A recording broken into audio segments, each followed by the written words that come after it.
Hyena সিংহের বাচ্চার ওপর আক্রমণ করে সিংহকে ফাঁদে ফেলাইতে চাইল। সিংহটি জালের মধ্যে আটকা পড়ে গেল। সিংহের বাচ্চাটিকে সেই তার বাবাকে রক্ষা করতে চাইল, কিন্তু রক্ষা করতে সে ব্যর্থ হল। হায়েনা আবার সিংহের বাচ্চাটিকে ধাওয়া করল, কিন্তু সিংহের বাচ্চাটি জীবন বাঁচার তাগিদে একটি হাতির কাছে গিয়ে আশ্রয় নিল।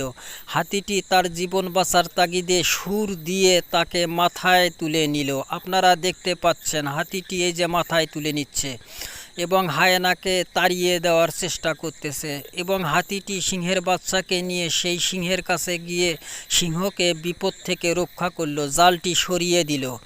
এবার সিংহটি জাল থেকে বের হয়ে হায়েনার ওপর ঝাঁপিয়ে পড়ল, কিন্তু হাতি দুইজনের মধ্যে মীমাংসা করে দিল। কিন্তু যে ফাঁদের মধ্যে সিংহকে আটকাতে চেয়েছিল হায়েনা, সেই জালের মধ্যে নিজেই আটকা পড়ে গেল।